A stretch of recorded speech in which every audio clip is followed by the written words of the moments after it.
Ya, di tengah banyaknya pemberitaan mengenai penyebaran virus corona di seluruh dunia, tentunya masih banyak hal yang belum kita ketahui seputar penyakit ini. Nah, seperti janji saya di awal, di segmen berikut ini, Dokter Jaka akan menjawab pertanyaan Anda seputar COVID-19 dalam segmen Dokter Menjawab, dan kita telah terhubung dengan Dokter Jaka melalui sambungan Skype. Langsung saja kita sapa. Dokter Jaka, selamat sore, apa kabar dokter? Selamat sore, baik Mbak Fani. Ya, dokter, ini sudah terkumpul pertanyaan warganet, sudah siap untuk menjawab pertanyaan para warganet seputar COVID-19 ini? Ya, kita coba. Oke, baik ya. Kita coba buka pertanyaan yang pertama. Ini ada dari @AARWSS. Selamat pagi, mungkin ini pagi begitu ya, selamat sore begitu. Saya ingin bertanya, apabila seseorang terinfeksi virus corona dan sudah dinyatakan sembuh, ini apakah pada paru-paru orang tersebut dapat berfungsi normal atau rusak, atau memiliki kemungkinan dapat terinfeksi virus corona kembali? Bagaimana Dokter Jaka? Ya, seperti kita ketahui 80% orang yang terkena virus COVID-19 ini memang gejalanya ringan, bahkan tidak bergejala. Hanya sekitar 20% yang memang menyebabkan gangguan pada parunya. Nah, kalau yang gejalanya ringan, memang tidak akan menimbulkan jejak atau jaringan paru sisa. Namun pada 20% sisanya, apabila memang gejalanya berat, ya, jadi bisa menyebabkan sesak nafas dan lainnya, dan dari radiologinya memang kesannya luas, maka kemungkinan besar bisa menyebabkan jaringan parut atau kita sebut juga dengan fibrosis. Nah, ini kadang menyebabkan batuk kronik ataupun sesak dalam aktivitas nantinya. Jadi berarti ada juga begitu ya dok kemungkinannya ya? Ya, ada, tapi itu kecil dan bukan yang sangat menjadi mengganggu aktivitas harian.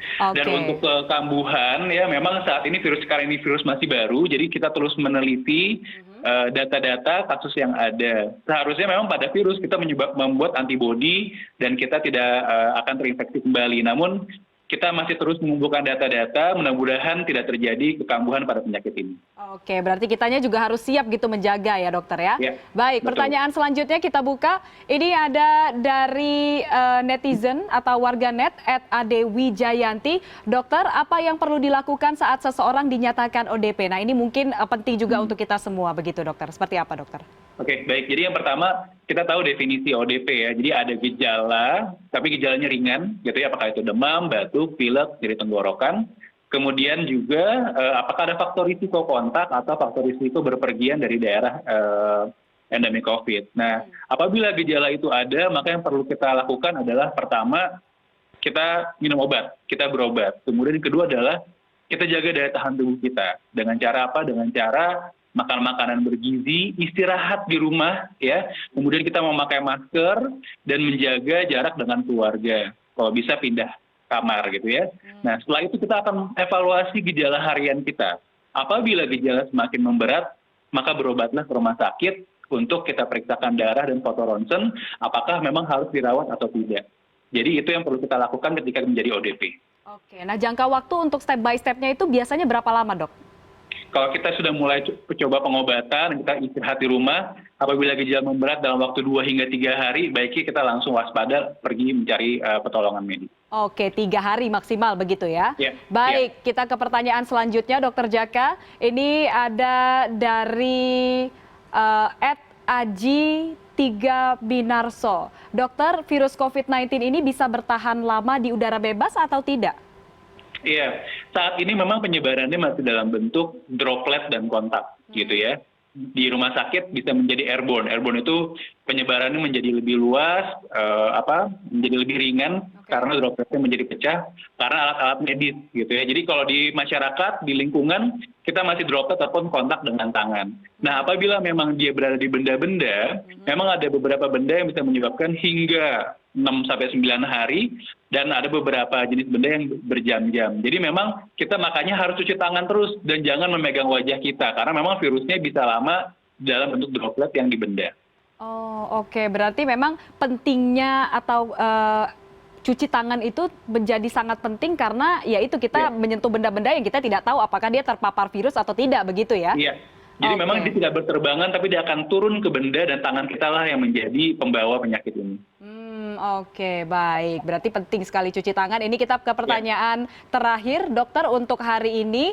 Ada dari Fahriza Arif 5. Dok, mau bertanya, orang yang terindikasi sebagai ODP, ciri-cirinya bagaimana? Dan cara menjaga pola hidup sehat seperti apa demi wabah virus COVID-19 ini tidak meluas? Terima kasih. Nah, bagaimana ini, dok? Ya.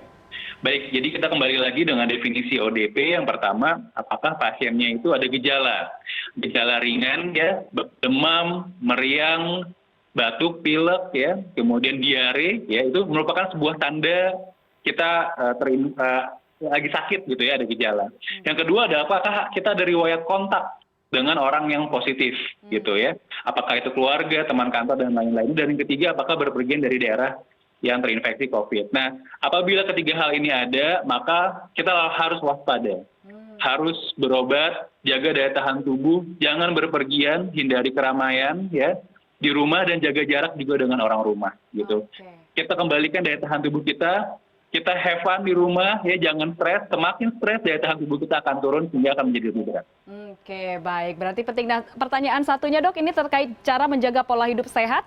Selain tidak stres, tadi seperti apa? Ya, yang pertama adalah makan makanan yang bergizi, ya. Jadi nggak usah diet dulu, sekarang kita asupan makannya kita tingkatkan dengan gizi yang baik. Yang kedua adalah jangan begadang, istirahat yang cukup, ya. Kemudian jangan merokok dan minum alkohol, dan tetap olahraga setengah jam 2 hingga 3 kali sehari. Oke, berarti memang menjaga kesehatan fisik dan juga mental menjadi krusial begitu ya, dok, ya, untuk menghadapi COVID-19 ya.